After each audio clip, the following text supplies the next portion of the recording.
Right here in our TNT studios, Ernie Johnson, Kenny the Jet Smith, and Charles Barkley talking about Tuesday, November 4th, 2008, a date that will be taught in history books from here on out. Where were you as Barack Obama won the presidency? I went to a friend's house for a party because I wanted to be somewhere where I could really enjoy it and take it all in. And for me, I looked at it like this. For older black people and older white people who really were in the civil rights movement, I was happy for them. Because, you know, when you talk about civil rights, clearly it's older black people, but there are a lot of older white people who was with those black people. And I was just happy for them because it's unrealistic for me or Kenny to get on here and say we've been through anything tough in our life. You know, I'm 45 years old. I've never been through any hardships in my life. But I understand that older black people and older white people really did, quote unquote, the heavy lifting to put me in a situation where I could be successful. And I was happy for them.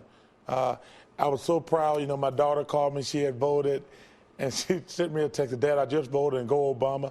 And it just brought me great joy because I think for myself, I want my daughter who grew up with a silver spoon in her mouth, to understand there's people who did a lot of heavy lifting to put myself in a great situation.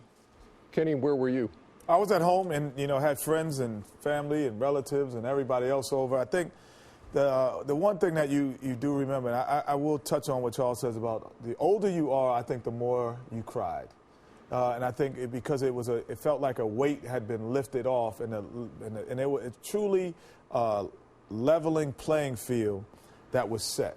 I think overall, a lot of times you hear about, you know, people talk about America, people talk about religion, and the one thing they talk about all the time is the hypocrisy of it. And then that night showed that the hypocrisy has been lifted, and that there is a level playing field, and that there is a chance for everyone to have the opportunities to reach their goals. And that that was probably the biggest moment for me, and also that morning when my son made the Obama shirt. He made a shirt with Obama, and he put Michael Jordan, Tiger Woods, and he put T.O. and David Beckham around, said, dreaming to be, and on the back he wrote, I could be anything. Yeah, and I mean, when you were growing up, I mean, and you compare growing up to now, even, did you think you would see that night in your lifetime? Well, I'm in a unique situation because growing up in Alabama, you know, when you talk about civil rights in this country, you talk about Birmingham, the church bombing, you talk about Selma, you talk about the Montgomery boycott. So, like, that all happened the year I was born. So my mother and grandmother did a great job as I got older. Clearly, in 1963, I was just born. So they made a huge effort for me to understand what it all meant as I got older. So, you know, because like I say, when you're a little kid, you don't understand all this. But so all the people before me, they did all the heavy lifting. But my mother and grandmother, I give them a ton of credit. They made sure when I got old enough to understand and read about Montgomery, Birmingham, and Selma to understand the civil rights movement. So it was just cool for me to watch there. But like I say, I haven't been through any hardships in my life. Realistically. But I was just happy, like I say, for the older black people and the older white people. I know they couldn't believe it. You know, I know they could not believe it. I mean, you think about it. When I was a little kid, they had separate bathrooms, separate hotels, separate restaurants. You know, people act like, sometimes they act like it was 100 years ago. I'm like, no, it was like when I was a little kid. I didn't understand it at the time, but when I was a little kid, we had separate bathrooms, hotels, and restaurants and things like that. You know, they had other things. They talk about you can only have one black on the team. I mean, you think about, and we got to give a shout out to the late Coach Haskins down at Texas Western for, like, when he recruited black players, like, well, you can only have one black player on the team. And you know, if he had been around today, he's like, because they gave him a hard time, as we saw in that movie.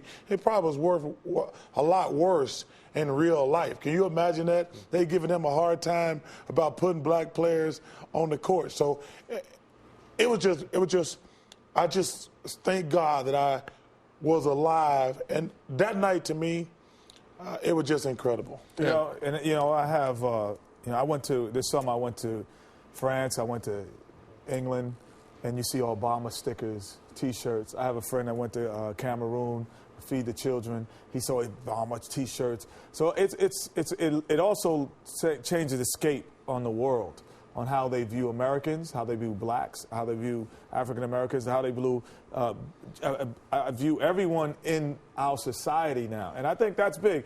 We grew up, and I think our parents and grandparents grew up with the wave of racism, the wave of segregation. Injustice and segregation. We grew up with the undercurrent.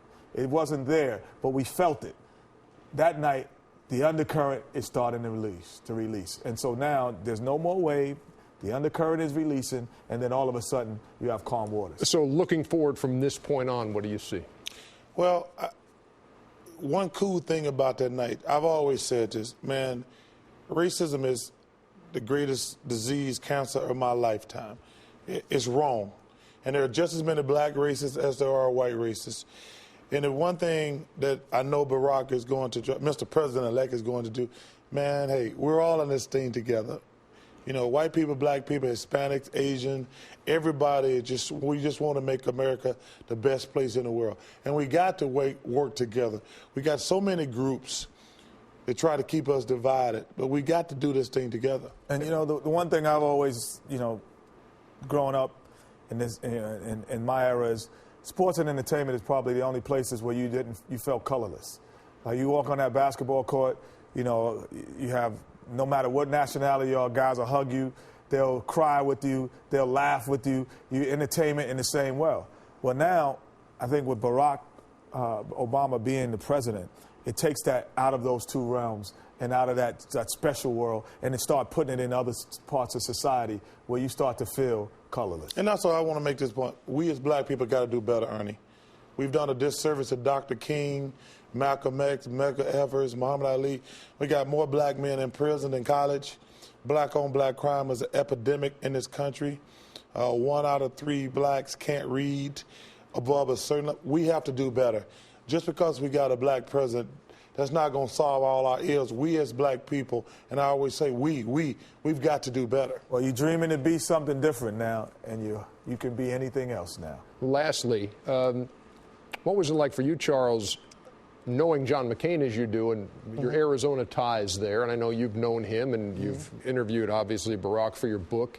How did you assess the way it came down when you saw John McCain give a concession speech and a victory speech for it was Barack interesting Obama? Being in Arizona, because obviously they're homers.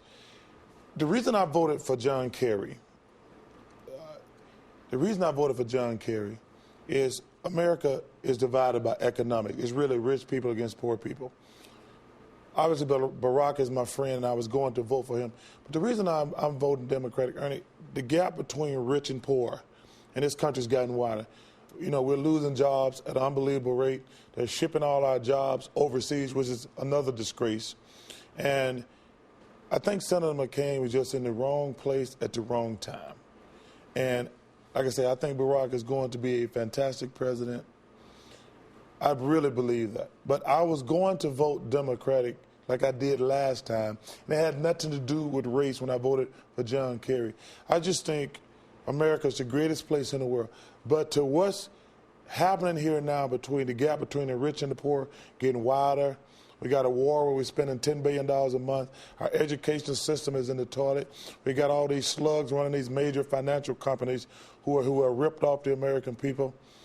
I just hope that the people realize, man, that we got to do a better job of taking care of the middle class and poor people in this country. And rich people got to do that. Poor people cannot do that. You want the final word? We're all in it together. End of story. Well said. An historic night, Tuesday, November 4th, 2008. Thanks for your guys' thoughts.